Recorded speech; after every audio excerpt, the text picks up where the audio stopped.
On a quelque chose de commun tous, c'est cet ADN de la solidarité et de la générosité. Parce que les entrepreneurs ne sont pas que là pour aller gagner des profits. Une vie sans engagement est une vie fade. Qu'est-ce qu'on risque ? Obtenir du bonheur ? Le bien de tous et l'affaire de chacun. Vous écoutez Génération Bien Commun. Je suis Thomas Tixier et tous les 15 jours, je reçois un invité qui s'engage au service du bien commun. Ensemble, nous discutons de son parcours, de ce qui l'anime au quotidien et de ses actions concrètes en faveur de la société. Rejoignez-nous dans ce podcast pour découvrir des échanges sans tabou avec ceux qui osent s'engager. Bonjour à tous, bonjour les amis, je suis ravi de vous retrouver pour ce nouvel épisode de Génération Bien Commun. Bienvenue sur le podcast de la nuit du bien commun. Et aujourd'hui, je suis avec Amaury Gomard. Bonjour Amaury. Bonjour Thomas. Tu vas bien ? Très bien et toi ? Merci. Écoute, ça va Merci très bien. C'est une joie parce que c'est vraiment une journée de la nuit du bien commun pour moi ce matin, parce que ce matin, j'étais avec le comité de soutien de la nuit du bien commun à Paris. Et on a sélectionné ils ont sélectionné, parce que pour le coup, c'est pas mon rôle, mais ils ont sélectionné les 12 projets qui montraient sur scène le 11 décembre à l'Olympia. Donc, Tic Tac, t'as été à cette place-là il y a quelques années, avec Arcade. Ouais. On va un peu en revenir. Mais d'ailleurs, tiens, qui t'a prévenu que t'étais lauréat et que c'est quoi tu te souviens un peu de ce moment-là ou pas? Alors, je me souviens très bien de l'oral de sélection. J'ai jamais été autant stressé de ma vie, je pense. On avait du coup, comme à l'Univers commun, 4 minutes pour pitcher notre projet. J'ai dû le faire en 2 minutes 30 tellement j'étais stressé. Je sentais que je parlais vite en le disant, mais j'arrivais pas à m'arrêter. Et je sentais que les gens étaient stressés pour moi. Je parle aussi vite. C'était ultra gênant. C'était dans un petit amphithéâtre, mais très serré. T'es vraiment collé. T'arrives, tu rentres, tu parles direct. Ouais, je pense un des moments les plus stressants de ma vie. Mais après, les questions s'étaient bien passées et j'avais eu l'appel dans la journée, mais je saurais plus te dire par qui, comment. Mais oui, grande joie parce que pour nous, on se sentait et on savait que ça allait être un avant, un après pour l'asso et pour le projet. Donc c'était énorme pour nous d'être sélectionnés. Ouais, excellent. Je trouve ça toujours intéressant d'aller voir un peu ce qui se passe derrière le téléphone. Ça m'est arrivé pas mal de fois d'être d'être le vecteur de l'information, mais c'est sûr que c'est une énorme nouvelle, quoi. C'est tellement rassurant pour le projet de l'asso, c'est-à-dire qu'on peut être compris par c'est quand tu dis que le projet a du sens et peut être compris, il peut aller encore plus loin.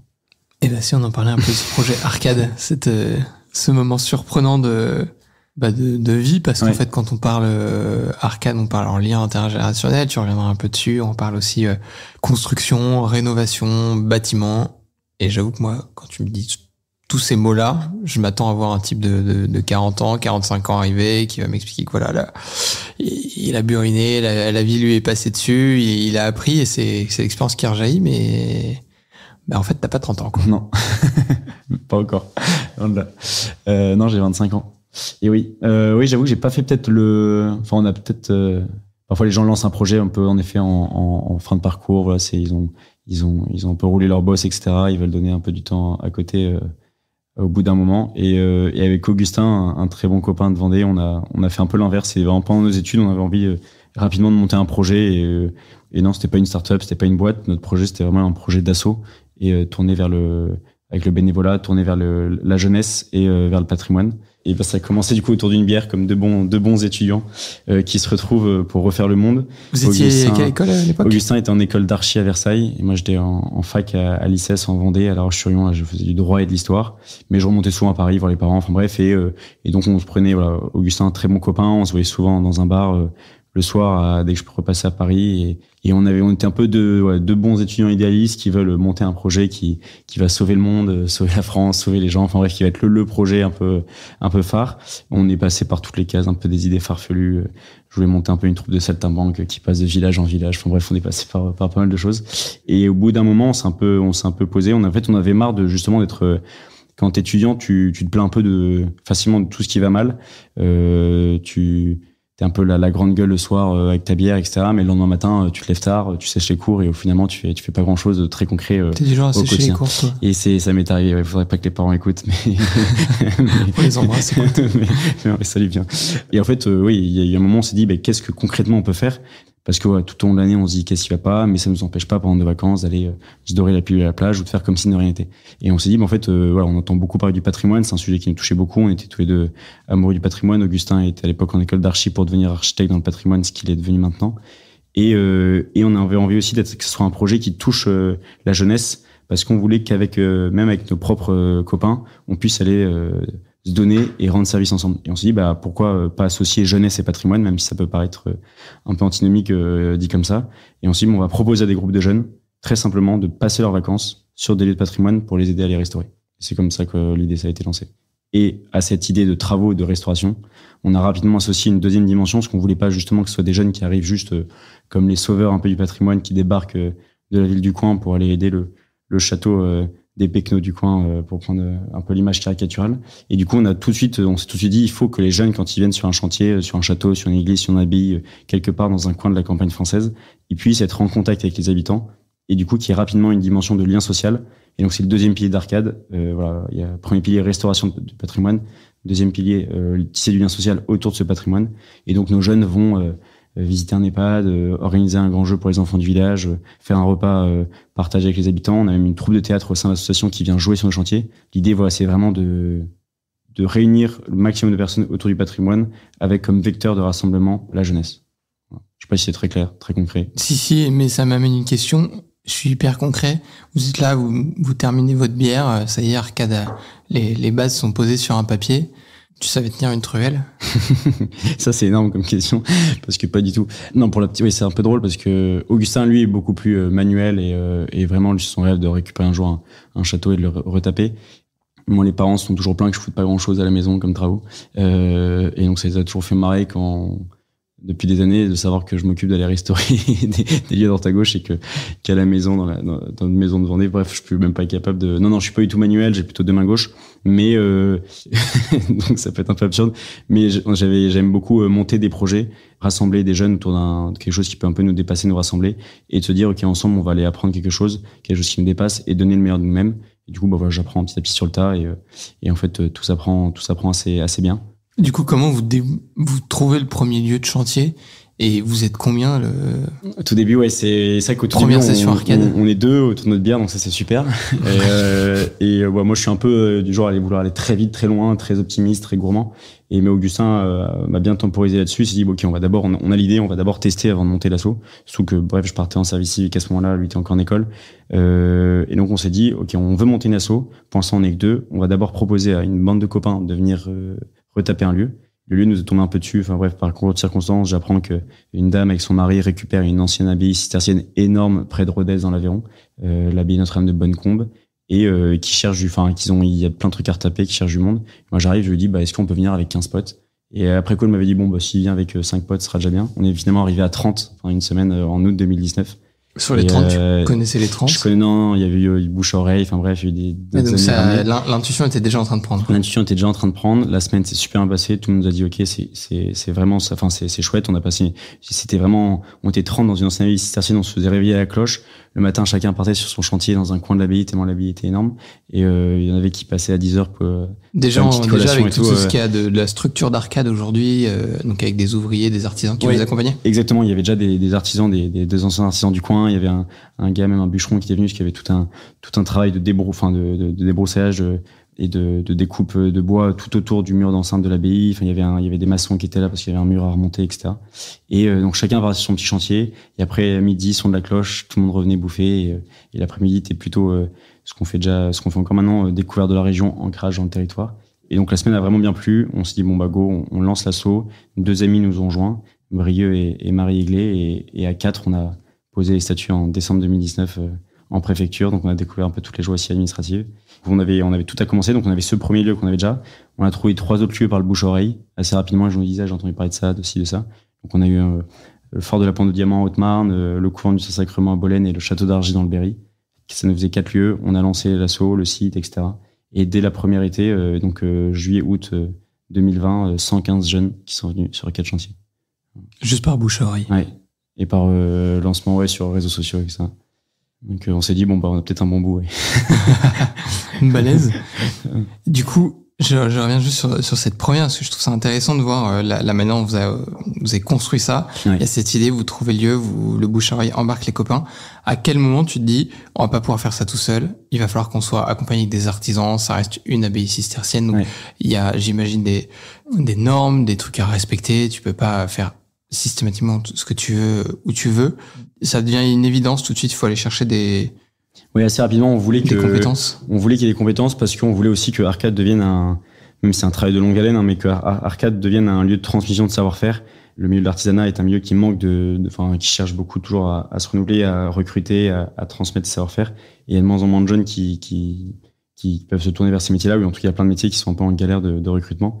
Et on se dit, pourquoi pas, grâce à un chantier, faire découvrir ces métiers à certains jeunes, peut-être en difficulté dans leurs études, dans leur parcours, dans leur boulot, et qu'à travers nos chantiers, ils puissent découvrir ces métiers.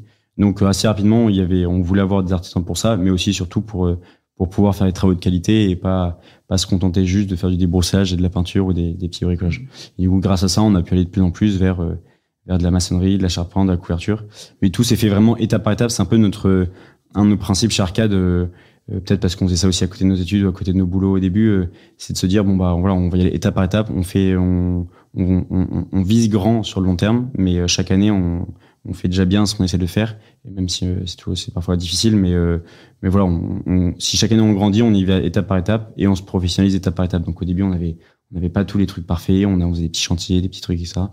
Maintenant, nos chantiers grandissent en qualité, en quantité, mais voilà, assez rapidement, on avait compris qu'il y avait besoin de pros. Après, voilà, on n'intervient pas encore sur des parties classées, inscrites ou autres de monuments, donc il y a moins de normes. C'est quelque chose qui pourrait se faire. Pourrait se faire complètement. On espère arriver à ça, mais c'est du coup plus en plus, c'est plus de travail, de contact avec les professionnels du patrimoine ou autres. Et là, voilà, pour l'instant, on reste vraiment sous on est vraiment des entremetteurs, des jeunes qui sont prêts à aider élus dans le besoin. Et le lieu qu'on va aider reste le responsable du chantier, c'est lui vraiment le patron sur place. Donc, s'il y a des autorisations ou autres, ça reste le lieu qui doit les gérer. Nous, on apporte vraiment la main-d'œuvre, entre guillemets, si on résume un peu le travail d'Arcade, quoi. Et après, toute la logistique sur le chantier, toute la dimension de lien social avec les habitants, et tout le recrutement de jeunes qu'il y a à faire toute l'année. Et alors, ça, c'est ton deuxième pilier, chez Arcade, le lien social. L'idée, elle vous est venue, j'imagine, aussi avec ce qu'on devine de vous, avec cette bonne bière, la franchise, la camaraderie. Comment vous l'avez créé concrètement dans la ville? Ça passe par, vous allez toquer aux portes, vous allez dans la place du village? C'est ça, exactement. En fait, moi, c'était l'idée, mais nous est venu en fait quand j'étais en service civique dans une asso qui s'appelle Le Rocher, qui œuvre dans les cités, dans les quartiers populaires en France, et où la dimension de la sociale est hyper présente. C'est que une partie de mon taf dans le service civique, c'était d'aller simplement toquer chez les gens dans les bars d'immeubles pour prendre de leurs nouvelles, prendre un café avec eux, faire de l'aide aux devoirs pour certaines familles, etc. Et c'est des temps très simples, très gratuits. Au début, je trouvais très frustrant parce qu'on a l'impression de servir à rien, de pas aider, de pas avancer, qu'on est une goutte d'eau dans un océan. Et en fait, on se rend compte que peu à peu, ça apporte des fruits énormes et que dans une société très divisée, où le lien a un peu perdu de joie, de gratuité, de simplicité, et ben en fait, il y a des gens qui sont très seuls et la solitude est il y a des gens qui s'y connaissent beaucoup mieux sur les données ou autres là-dessus, mais la solitude est quand même, je pense, quelque chose d'énorme dans notre société, malgré le fait qu'on soit très connectés. En fait, il y a plein de gens qui sont un peu hors des réseaux, hors des groupes ou autres. Et du coup, il y avait un vrai besoin là-dessus. Et on s'est dit, en fait, c'est pareil. C'est ça dans certains quartiers, dans nos villes, c'est pareil dans les campagnes, c'est pareil. En fait, c'est même pareil dans tous les quartiers, hein, dans tous les immeubles. À Paris, moi, c'est sûr que dans plein d'immeubles dans lesquels on passe innocemment, il y a peut-être une personne âgée au 6e qui voit jamais personne et qui est jamais visitée par personne. Enfin bref, je m'éloigne un peu, mais et du coup, on s'est dit vraiment, sur nos chantiers, il faut qu'on fasse pareil. Il faut que la jeunesse témoigne de son engagement, de sa joie, de sa générosité auprès des habitants et notamment auprès de nos anciens. À qui on doit beaucoup, et du coup c'est passé par vraiment c'est des actions vraiment très très concrètes souvent une après-midi ils vont aller visiter la maison de retraite, les PAD du coin, et ça va être jouer avec nos anciens, discuter avec eux, faire une partie de cartes ou autre. On a lancé une troupe de théâtre qui a pour objet très simple elle répète toute l'année, et l'été elle vient jouer sur le chantier. Tous les habitants du coin sont invités.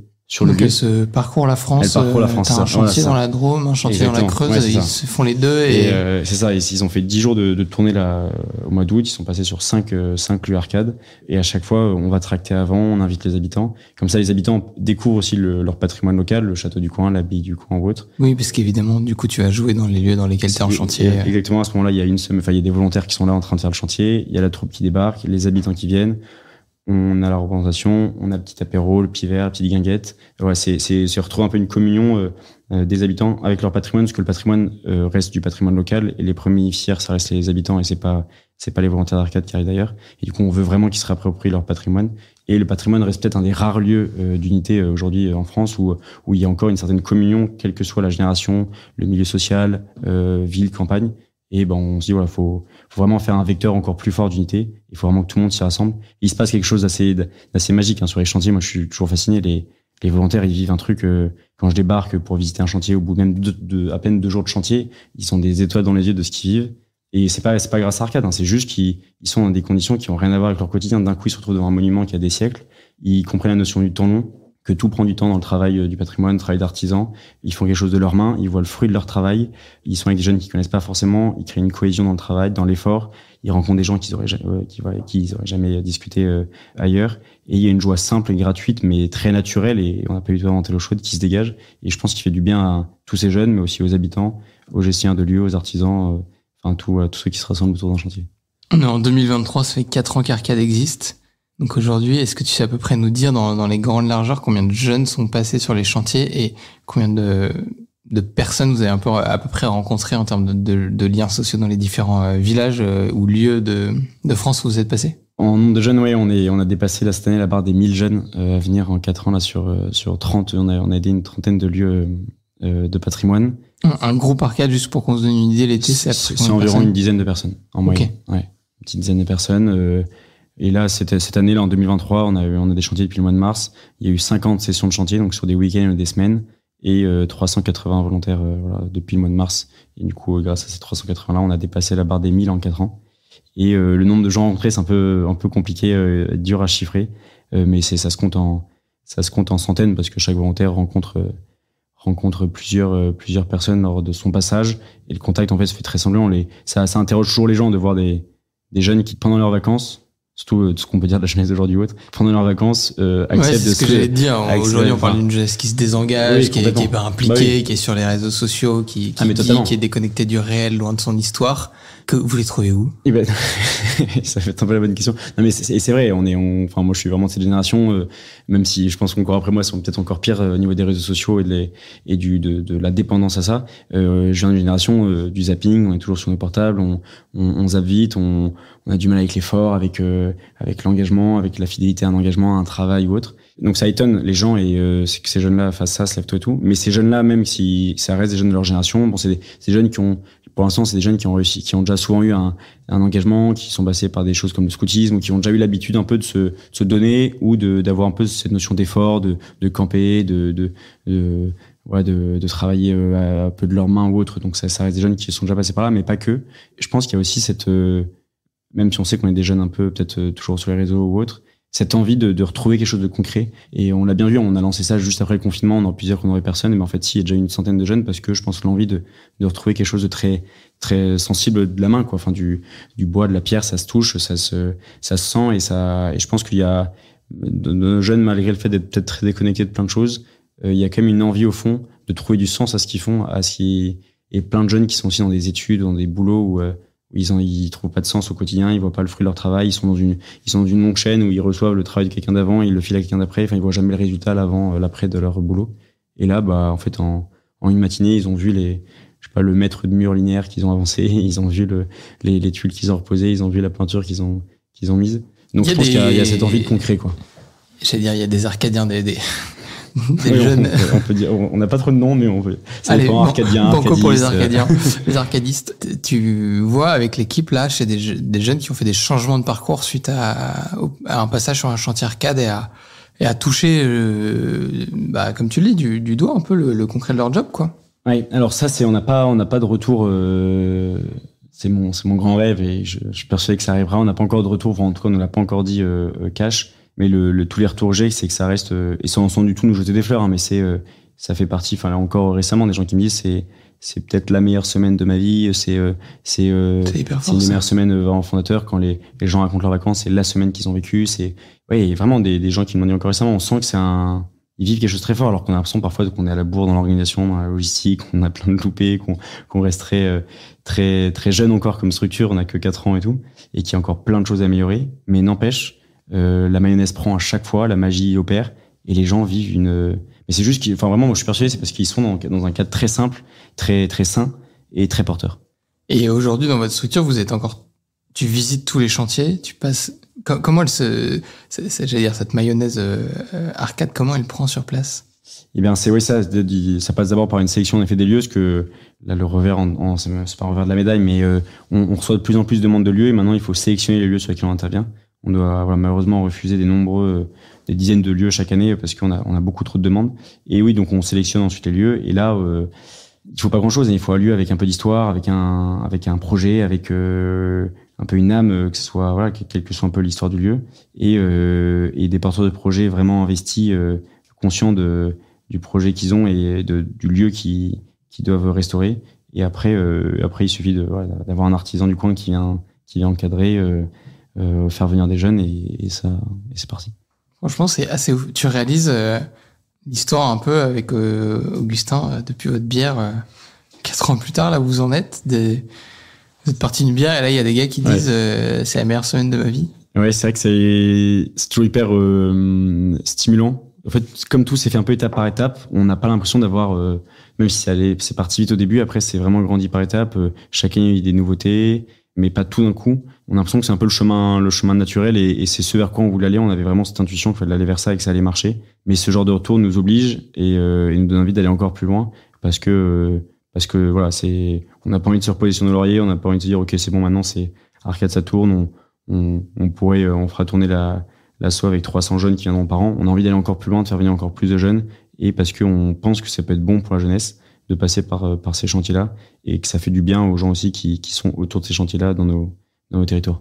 Quand tu relis l'histoire avec Augustin, si j'allais dire remonter un peu à l'origine de votre amitié et puis même votre histoire personnelle avec maintenant vous avez grandi, vos familles, t'arrives à tisser le lien qui t'a amené à être là et à... Parce qu'il y a l'idée, j'entends le côté voilà, t'as l'idée, t'es autour d'une bière, c'est sympa et comme tu dis, la fougue de la jeunesse, on a tous fait des soirées, on papote, on refait le monde et puis... Mais il y a le lendemain matin, il y a le réveil, comme tu disais tout à l'heure, puis là on sèche les cours. Mais il y a le moment où on y va. Et moi je suis convaincu que le moment où on y va, c'est quelque chose c'est un désir qui est émondé, qui est buriné par en fait la vie qu'on a derrière nous et qui fait qu'au moment d'agir, on est prêt. Est-ce que tu arrives toi à relire, est-ce qu'il y a des moments clés où tu dis tiens, là j'ai passé, en fait en relisant l'histoire à 10 ans, à 15 ans, j'ai passé une étape qui fait que le jour où j'ai posé ma bière vide avec Augustin, le lendemain matin, en fait, on l'a vraiment fait, quoi. Je pense qu'il y a c'est au-delà de moments clés, c'est un peu un moment continu dans mon enfance et du cadre dans lequel j'ai eu la chance de grandir. Je pense que j'ai beaucoup reçu et parce que j'étais dans un cadre très porteur, tourné vers le beau. On a été éduqué à la culture, au patrimoine, visité beaucoup de choses, vu des belles choses. Je viens même si j'ai un permis de terre, donc on a beaucoup déménagé, on avait beaucoup d'endroits très différents en France. On a aussi en Guyane qui a rien à voir, mais qui a aussi toute sa beauté et sa richesse. Donc, vu beaucoup de choses très différentes dans des endroits très différents, mais qui permet aussi de comprendre un peu tout ce qui fait la richesse de notre pays, les différences énormes qu'il y a entre, et je le vois encore plus avec les chantiers Arcade, hein, quand on passe d'un département à un autre, quand on passe de la Charente à la Haute-Marne, ça n'a rien à voir, mais vraiment rien à voir. Et on le sent, en y passant du temps. Donc, je pense que ça vient vraiment de ça, d'avoir beaucoup, beaucoup bougé, mais d'avoir aussi un ancrage familial en Vendée. Et c'est là où on s'est rencontré avec Augustin, qui est un pays, c'est un département, mais c'est quasiment un pays là-bas, qui m'a beaucoup, beaucoup, beaucoup apporté, avec une histoire forte, mais aussi un dynamisme très fort. C'est un lieu vraiment, et on parle même du petit miracle économique dans le nord de la Vendée, au niveau de la zone un peu économique des herbiers, avec plein d'entreprises qui cartonnent, des entreprises familiales, des petites PME, qui maintenant sont connues dans le monde entier. Il y a vraiment cet esprit entrepreneur, cet esprit voilà, la Vendée dans son histoire a beaucoup, beaucoup souffert et passé par des périodes très compliquées, mais a su, par son travail, par son acharnement, rendre quelque chose de plus magnifique. On dit souvent la Vendée pardonne, mais n'oublie pas, c'est ce côté, voilà, bon, maintenant on avance et on sait par quoi on est passé, mais on va s'en sortir et on peut le faire avec nos propres forces. Donc, d'avoir cet ancrage dans un département qui a vraiment un esprit un peu fort d'entreprise, je pense que ça m'a pas mal aidé. Et de grandir dans une famille et avec des amis qui sont, essentiellement dans une famille qui portait vers l'engagement pour autrui et pour le bien commun, quoi. Ça a toujours été très très marqué dans la famille. Et je pense que sans être forcé à aller vers ça, hein, mais j'ai une famille essentiellement militaire, donc tournée vers le service du pays ou autre, mais sans que ce soit inculqué de manière radicale ou autre. C'était très naturel de se dire, je me voyais pas, voilà, j'étais pas appelé à devenir militaire ou autre, mais je sentais que j'étais appelé à faire un projet qui serve au maximum de gens autour de moi. Et vu tout ce que j'avais reçu, le cadre très très protecteur dans lequel j'avais grandi, j'avais pas le choix de me bouger. Et c'était même un devoir pour moi de faire quelque chose. Je me sentais pas je me sentais pas de rien faire. C'était même quasiment ancré dans mes gènes de bouger. C'est une phrase de la Bible, hein, qu'il a été beaucoup donné, il sera beaucoup demandé. Et moi, c'est une phrase qui me marque beaucoup parce que j'ai conscience j'ai reçu dans plein de domaines de ma vie pas mal de choses grâce à ma famille et dans le cadre dans lequel j'ai grandi. Et je trouve ça génial de pouvoir dire maintenant c'est à mon tour de donner. Et ça, c'est encore plus stimulant de donner, j'ai l'impression, que de recevoir. Comme on dit souvent, c'est un peu une phrase qu'on dit souvent, mais que, en fait, j'expérimente vraiment et qui est vraie. Au début, je la trouve un peu cucu, je pense. Il y a plus de joie à donner qu'à recevoir. Mais qui est vrai, en fait. Je pense qu'avec Augustin, on arrivait un peu avec ce même désir-là et cette même fougue-là, et ça nous paraissait hyper naturel et en fait, ça nous paraissait même beaucoup plus enivrant que de rentrer dans une simple, sans dénigrer ceux qui font ça, parce que j'ai plein de copains qui font ça, c'est un simple parcours classique, quoi. C'était, on fait pas plus de bruit, on fait son truc. Nous, on avait envie de faire du bruit. Voilà. Parce qu'on trouvait ça plus marrant. Et aujourd'hui, Arcade, du coup, c'est donc l'asso dont t'es le président. T'as une vie à côté, j'allais dire, enfin, un boulot, en tout cas, à côté. Tu peux nous en toucher juste 2 mots qu'on se rend compte un peu, parce que là, en t'écoutant, je me dis, on a un peu le sentiment que Arcade, c'est toute ta vie, tout ce que tu fais dans ton quotidien. Alors, ça prend certes beaucoup de place, mais tu fais aussi d'autres trucs à côté. Oui. T'as une vie un peu rangée. il faut, oui, c'était un peu la question, en fait. Du coup, on a lancé Arcade étudiant, donc c'était pas très compliqué, on faisait ça à côté de nos études. Surtout quand on sèche, on a plus de temps. Mais, il a fallu bosser. Augustin, du coup, lui, est devenu vraiment architecte. Et moi, j'ai pris le choix il a pas dû sécher. Et il a pas dû sécher, du coup. et moi, j'ai pris le choix je voulais avoir vraiment plus de temps pour Arcade, parce que j'avais peur sinon qu'on n'arrive pas à faire grandir vraiment le projet si on le faisait qu'à côté d'un taf qui pouvait être très prenant l'un pour l'autre. Et du coup, j'ai pris le choix de mettre à côté à mon compte en freelance ou en auto-entrepreneur pour pouvoir jongler entre des missions et Arcade et du coup avoir un peu être libre de mon temps. Et du coup, ça fait 2 ans que je suis comme ça à mon compte en jonglant entre différentes missions. J'ai pas mal varié, mais ça aide de la maison édition à l'événementiel, à la rédaction d'articles, réalisation de podcast aussi. Ouais, exactement. Donc là, je suis passé de l'autre côté Pour retrouver Amaury sur le podcast Bonhomme. Exactement. Bonhomme le talk. Voilà. Donc là, c'est marrant de passer de l'autre côté du micro. Mais ouais, donc un peu des choses variées qui à la fois enrichissent mon parcours perso et me font rencontrer plein de gens. Et je me rends compte que c'est aussi le rôle d'un président d'asso, c'est de pouvoir faire rayonner l'association. Et c'est l'ambassadeur un peu numéro 1 de l'asso. Mais c'est aussi de rencontrer du monde pour voir comment ces personnes pourront aider Arcade ou pas, ou même prendre des idées, prendre des intuitions et autres. Et que du coup, avec ces différentes missions qui sont dans des domaines très variés, des gens très variés, c'est à la fois à titre personnel très enrichissant au niveau pro, au niveau perso, mais aussi pour Arcade, en fait, c'est peut-être bizarre à dire, mais oui, comme tu disais, Arcade prend une grande part dans ma vie et c'est un peu notre petit bébé et on y est vraiment très attaché et du coup, on rapporte souvent beaucoup les choses à Arcade. Et du coup, on l'a toujours en tête. C'est vraiment pas un projet qu'on a à côté. C'est pas, j'ai eu d'autres engagements bénévoles et qu'on faisait un peu à côté de notre ligne directrice de vie. Arcade est un peu la ligne directrice pro de ma vie en tout cas. Et on a envie parce qu'on sent qu'il y a besoin et c'est un bébé qui grandit. Et pourquoi pas y basculer à plein temps? Ça a été la question. Sauf qu'on a recruté quelqu'un à plein temps il y a 1 an. Et à ce moment-là, même la personne qu'on a recrutée nous a dit, mais pourquoi vous mettez pas d'abord vous-même à plein temps plutôt que me prendre moi? Très, très bonne question. Mais, il y a un côté plus stimulant à... C'était Laure. Oui, exactement. Salut Laure. C'est Laure qu'on a depuis 1 an qui fait un travail merveilleux. Mais justement, avoir en fait une personne nouvelle dans l'asso, c'était quelque chose qui nous stimulait aussi nous et nous challengeait un peu. Enfin, même à titre très perso, moi je connais mon caractère, c'est peut-être bizarre à dire avec tout ce qu'on a dit, mais en fait je suis pas un gars, je manque souvent de volonté et je suis une nature très flemmarde. Voilà. Ça va avec le poil dans la main comme disaient les parents quand je foutais rien pour les travaux. Et je côté ce flemmard. Heureusement que tu mentionnes de temps en temps tes parents parce que sinon on se dirait il y a une part de ce qu'il vit et puis il y a la représentation qu'il a qui ne va pas du tout avec ce qu'il fait de son quotidien. Oui, non, je suis d'accord, mais il y a vraiment ce côté, j'ai une nature de base, je pense assez flemmarde, enfin pas flemmarde, mais dans le sens où j'aime bien dormir le matin ou autre, et je sais très bien que si j'avais un peu, c'est très très concret, mais si me mettre à plein temps tout seul, être mon propre chef, j'avais peur de pas, si j'aurais bossé, mais ça aurait été très fluctuant, il y aurait peut-être pas eu un cadre et du coup un cheminement de l'assaut assez cohérent et assez linéaire. Et là, le fait d'avoir quelqu'un de nouveau qui vient nous challenger, qui nous oblige à s'occuper d'elle, parce on est devenu des patrons maintenant avec une une salariée qu'on a embauchée. Et ben en fait, c'est encore beaucoup plus stimulant à la fois pour l'asso et pour nous-mêmes, ça nous oblige à donner le meilleur de nous-mêmes. Et même, ça évite aussi que l'asso soit se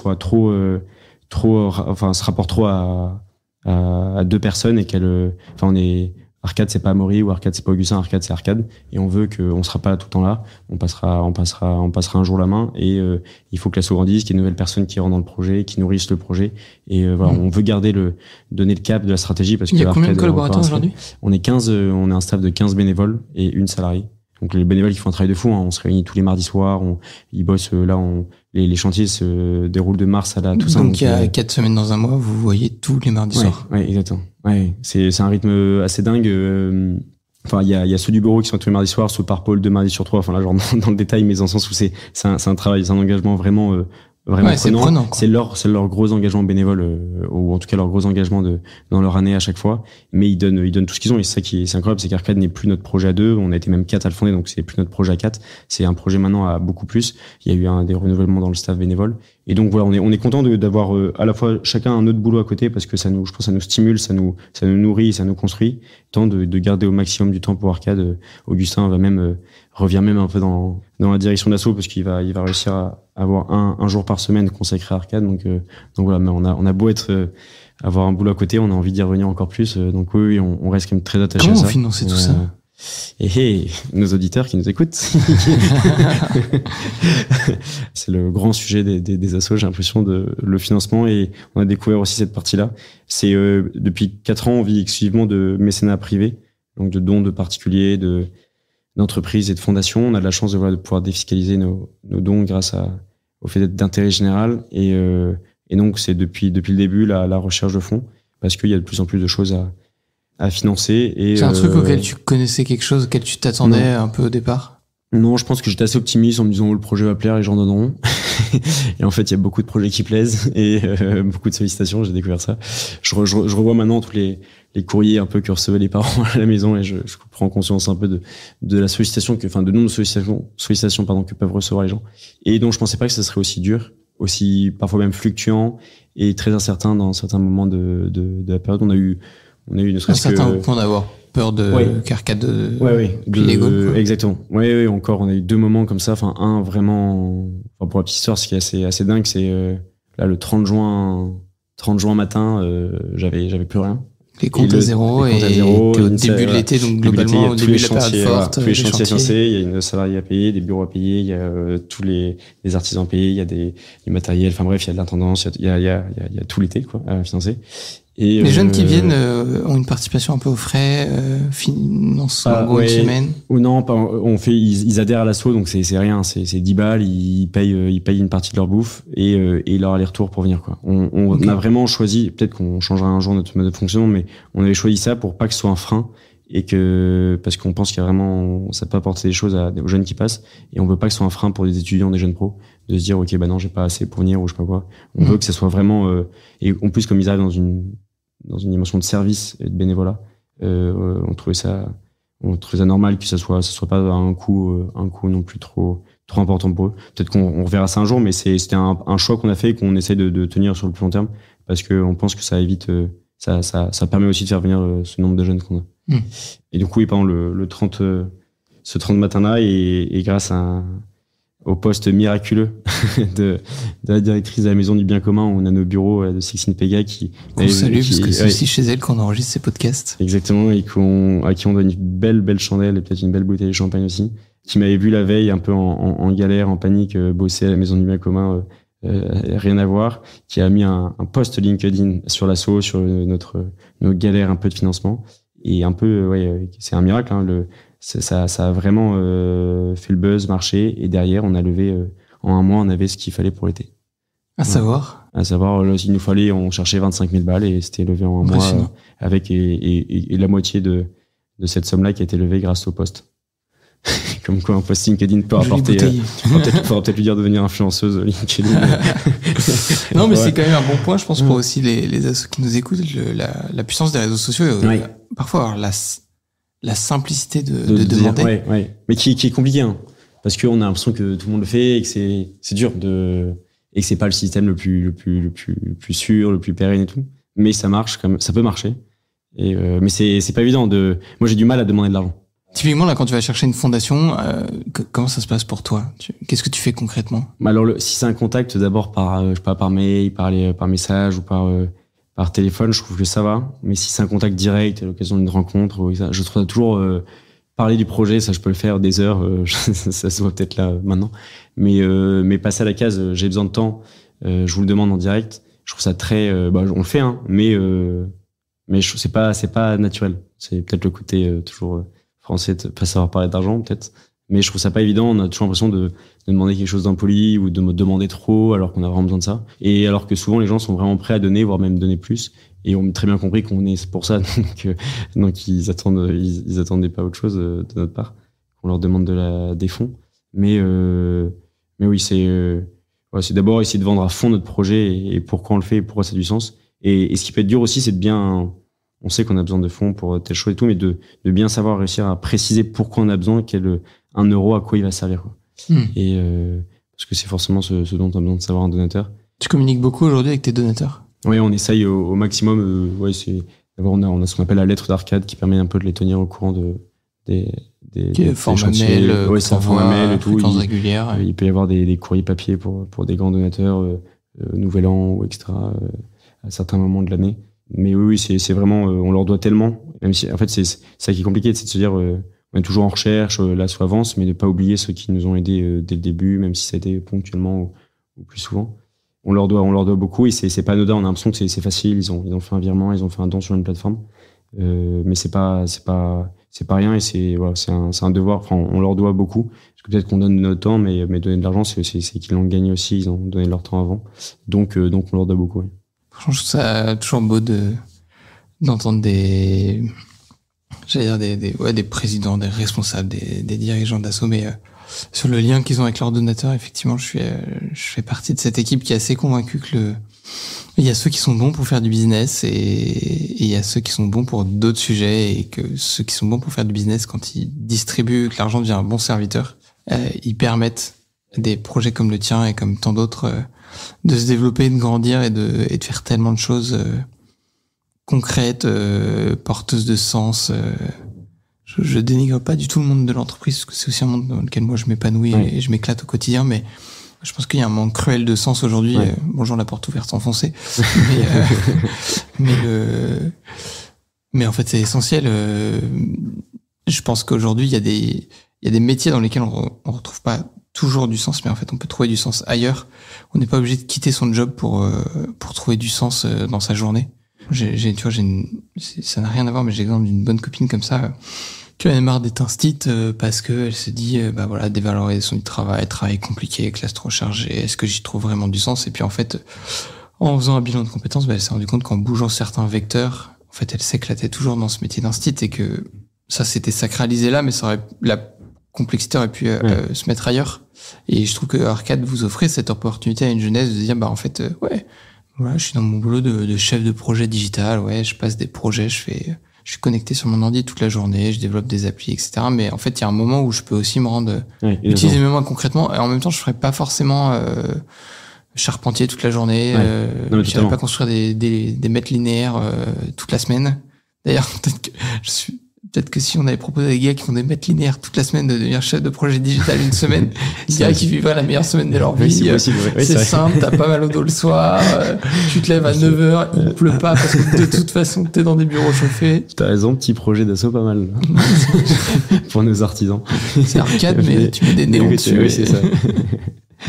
Tu fais l'inverse. Je garde l'idée. Non, mais c'est vrai, t'as raison. Et en effet, on parlait de vouloir transmettre le savoir-faire avec des gens qui découvraient le métier d'artisan, mais c'est la plupart des jeunes, ils vont pas devenir artisans, ils vont juste, en effet, comme tu dis, sortir un peu de leur quotidien et trouver quelque chose peut-être de plus concret ou manuel pour eux. Mais ça changera pas, ils changeront pas de boulot pour ça, et tant mieux, parce qu'on a besoin moi, j'ai la chance d'avoir d'être très épanoui, de me dire, ok, ça vraiment, je sens que j'ai du sens dans ce que je fais personnellement, et que je me verrai pas ailleurs, mais je me dis souvent, heureusement que certains sont peut-être plus courageux, pas plus courageux, ou acceptent d'être dans des métiers qui ont moins de sens, parce qu'on a aussi besoin de ces métiers-là, et c'est comme ça que tourne aussi une économie, une société. Donc merci, j'ai un merci du coup de prendre cette place-là. C'est joli ça. T'as eu un passif au Rocher, tu nous en parlais tout à l'heure, donc qui est une très belle association qui œuvre dans des quartiers très défavorisés, dans des banlieues compliquées, où parfois beaucoup d'autres institutions et même d'autres associations ont jeté l'éponge. Exactement. Cette force-là, elle t'a amené à une mixité qui vient t'as côtoyé un tissu social qui n'est pas celui dont t'es issu. Est-ce que c'est quelque chose que tu retrouves chez Arcade? Est-ce que c'est quelque chose que vous voudriez mettre en place? Comment on essaie de mixer un peu pour pas être, j'ai pas envie d'employer le mot entre soi, même si c'est le premier qui vient, mais on peut brasser la société dans des associations comme Arcade. Comment est-ce que vous le faites? Ils ont Rocher, c'est vraiment le cas. Arcade, ça l'est pas encore assez, et c'est un de nos grands souhaits et nos objectifs, toujours dans le étape par étape, parce qu'on veut être prêt à accueillir aussi des gens d'horizons très différents qui seraient ensemble pendant une semaine. Faut que ça se passe bien aussi. Enfin, on reste dans de l'humain, il faut que ça se passe bien. Donc on va être prêt à bien les accueillir et que ça se fasse bien. Mais oui, on est ouvert à tous. On a déjà des profils un peu différents entre eux qui peuvent se retrouver sur un même chantier. Mais l'idée, c'est d'être encore plus ouvert à tout type un peu de jeunes de différentes classes sociales ou de villes ou campagnes, peu importe. Et donc ce brassage, pour l'instant, il se vit plutôt entre habitants et volontaires dans la dimension sociale. Entre volontaires, pas encore assez, mais il a vraiment vocation à le faire. On a vocation à le faire de plus en plus, je veux dire. Et ça a passé par de plus en plus de partenariats avec des écoles, avec des BDE, à aller parler aux missions jeunes de ville, avec des partenariats, pourquoi pas, avec des associations comme le Rocher qui feront venir leurs jeunes de cité sur nos chantiers. Enfin, c'est moi en fait ce qui me marquait dans les je reviens si tu permets sur le Rocher, c'était c'était dans une cité à Grenoble, quartier Mistral, une des cités un peu compliquées de Grenoble. Il y avait quand j'étais donc en 2019, même il y a eu des émeutes pendant 2 semaines sur place. Une cité avec un gros trafic de drogue qui tourne, c'est une plaque tournante un peu du trafic à Grenoble, la cité Mistral. Et Grenoble, c'est une ville entouré de montagnes, on est vraiment dans un cirque, et donc l'hiver j'allais au taf à vélo, j'avais les massifs de Belledonne enneigés ensoleillés, c'était magnifique. Mais les jeunes que j'accompagnais ne sortent jamais de la cité, ne connaissent pas du tout même la campagne. On en avait emmené 10 en Vendée, du coup 10 jeunes collégiens pendant 10 jours en camp. Ils connaissaient pas c'était une des premières fois pour la campagne comme ça. S'asseoir sur l'herbe, pour eux c'était sale, tu vois. Enfin, il y avait un côté, en fait, c'était la nature, et c'est là où ces jeunes, on a besoin, enfin, c'est pas simple pour eux de pas avoir, enfin, on a un peu peut-être loupé quelque chose en ne leur ayant pas proposé quelque chose de plus, parce qu'ils ont grandi que dans du béton, et le béton est peut-être une belle invention humaine au niveau technique, mais pas ce qui est le plus transcendant, ou en tout cas ce qui est peut-être le plus beau à contempler au quotidien. Et je suis persuadé que ça pourrait faire du bien à des générations entières d'aller auprès du patrimoine, dans la nature, et de retrouver des joies très simples dans ces lieux-là. Moi, ça m'avait fasciné de voir ces jeunes qui en fait n'avaient pas accès, alors qu'ils étaient la montagne n'était pas loin, mais qu'ils n'y allaient jamais, et ils n'avaient pas accès même au patrimoine ou autre. Ils par plein de raisons, on va pas faire tout un débat politique ou autre. Ils étaient toujours dans leur cité, dans leur quartier, et qu'en fait on les avait emmenés, on en avait mis 10 jeunes du quartier au Puy-Fou, mais ils étaient, j'avais un peu peur, je me disais un peu à Paris, etc. Mais ils étaient comme des balles. On a passé 2 jours là-bas, mais ils étaient comme des balles. Ils étaient fascinés, mais parce que c'était beau, et c'était parce que c'était quelque chose de très nouveau pour eux. Ils étaient comme des fous pendant 2 jours. Enfin, on a passé 2 jours incroyables. Ils en redemandaient, et des jeunes qui avaient jamais vu ça, qui venaient pas du tout de là. Enfin, c'est pas du tout, la Vendée, ils avaient jamais entendu parler de ça. Et donc, je suis persuadé que ça peut être aussi peut-être une des vocations d'Arcade, de permettre à des jeunes qui n'ont pas eu assez accès à la culture, à l'histoire, à la beauté un peu de ce qui fait notre histoire, notre pays, à ce qui est un peu ce maillage de notre territoire avec ses clochers, ses châteaux, ses moulins, ses lavoirs ou autres. Et ben ça peut leur apporter beaucoup. On espère qu'on arrivera à ça et en faire venir un maximum. Franchement, bravo, parce que il y a de l'audace, je trouve, dedans. C'est quelque chose qu'on peut aussi parfois reprocher, de faire attention, faire des trucs pour entre soi, trouver des gens qui ont fait de l'argent pour aller s'amuser, 3 baisse-bêches d'école de commerce, on s'amusait à palucher un petit mur d'abbaye. En fait, non, votre vision, elle va bien au-delà de ça. Ouais. Elle est plus large, elle veut embrasser un lien social intergénérationnel, je dirais même presque interculturel, parfois. Ouais. Et elle est habitée par vos histoires. On en parlait tout à l'heure, ces moments, tu disais que tu avais beaucoup reçu dans ton enfance. Je pense que le Rocher, effectivement, c'est un endroit aussi qui marque aussi. Ouais, je connais un paquet de monde qui sont passés, mais j'en connais aucun qui soit ressorti comme il a été rentré. Non, ça c'est sûr. C'est marrant de voir que quand même aujourd'hui, t'as énormément d'études sociétales qui sortent sur les comportements. T'es figé à l'âge de 3 ans, t'as tout appris. J'ai encore d'écouter un podcast il y a pas longtemps sur les évolutions du génétique. Tout est inscrit dans ton ADN et tout. Et j'ai pas d'avis là-dessus. J'ai pas du tout le niveau d'un médecin ou d'un chercheur. Je me nourris, tu vois, par curiosité, par culture. Mais je suis toujours impressionné de voir que, ce que tu nous disais, quoi. En fait, en une semaine, tu peux aussi bouleverser la vie de quelqu'un en lui donnant l'opportunité d'aller au château dans un château, remonter une toiture, de travailler en équipe, de faire un truc qu'il a jamais fait de sa vie, d'admirer un soleil couchant à un endroit où en fait normalement la vie n'avait pas prévu de le placer. Non, exactement. Parce qu'il est censé vivre dans du béton et qu'en fait lui de sa fenêtre on voit la tour d'en face, mais que 4 tours plus loin il y a la montagne et il le sait pas. Ouais. Je trouve ça fascinant et en vrai franchement un énorme chapeau à toute l'équipe d'Arcade et à votre audace, parce que je pense que la jeunesse s'engage. Je pense juste qu'on n'en parle pas assez. On passe un peu trop de temps, à mon avis, à se concentrer sur les trucs qui vont pas bien, sur les mecs qui font de la merde. Il y en a assez pour qu'on en parle longtemps, mais je pense qu'en fait, il y a beaucoup plus de gens qui font des trucs fous et dont on parle pas. C'est aussi un peu pour ça qu'on a lancé ce podcast avec la Nuit du Bien Commun, d'aller chercher, j'ai pas envie de dire les jeunes, parce qu'en fait, c'est d'aller chercher les gens de tout âge. L'un des pictures qui m'a le plus marqué sur la scène, je fais la petite anecdote parce qu'il est vendéen, qui a un grand-père qui a 82 ans et qui me dit j'ai jamais pris la parole devant plus de 40 personnes et là tu me demandes d'aller parler devant 600 personnes sans papier pendant 3 minutes, mais t'es fada, ça va jamais marcher. Et en fait, ce qui était touchant, c'était le cœur de son projet, et lui il le vivait à son âge, tu le vis au tien, mais je retrouve la même fougue, la même envie, la même passion, avec les problématiques qui sont celles de vos âges, mais le cœur c'est le même, quoi. C'est des cœurs de mecs de 20 ans, quelle que soit la carcasse du corps, quoi. Ouais, complètement. Ouais. Ça c'est bluffant. C'est que des jeunes chez Arcade, ou est-ce que si demain là t'as un père de famille 45 ans qui a bourlingué, qui dit franchement je viens passer une semaine avec vous? Non, c'est vrai qu'on a fait le choix d'ouvrir aux 18-30 ans, c'est un choix qui est souvent qu'on nous demande pourquoi. Il y a des gens qui sont plus âgés qui nous contactent pour faire des chantiers, mais pour l'instant qu'on assume et qu'on veut maintenir. C'est notre intuition était vraiment de tourner pour la jeunesse, et je pense que c'est la vocation d'Arcade, c'est de faire un truc pour la jeunesse, parce que c'est un âge très particulier avec une vocation très particulière, et qu'on n'a pas, je pense, la vocation à s'occuper d'autres générations, même si elles pourraient faire aussi du bien, et c'est pas du tout dénigrer plus de 30 ans. On a fini de se donner, mais que il faut avoir sa zone de, mais que la jeunesse était un peu avoir un message, et parce que justement on veut que moi je suis persuadé que la jeunesse c'est l'âge c'est un peu l'âge des extrémités. On a un cœur qui va dans tous les sens, et du coup si on arrive à l'orienter pour que ça soit donné pleinement, mais ça peut faire des étincelles. On dit souvent, c'est la phrase de Bernanos, quand la jeunesse a froid, le monde claque des dents. Mais alors qu'est-ce qui se passerait quand la jeunesse aura chaud et sera bouillante de se donner et de servir et de se donner généreusement? Ça pour pouvoir faire quelque chose d'assez fabuleux, et donc on veut vraiment être un expert jeunesse, et justement pour les générations qui arrivent, qui peuvent être complètement un peu dans un truc complètement déconnecté, un peu de choses très concrètes du quotidien, du terrain, leur redonner ce goût-là, et de leur dire qu'il y a quand même des jeunes prêts à se bouger, prêts à se donner, et c'est la jeunesse qui peut donner de l'espérance aussi au monde, et que nos anciens partent pas en se disant mince, tout fout le camp, mais que non, tout est possible surtout, et que tout est encore faisable, et qu'on a encore de magnifiques choses à faire dans le pays.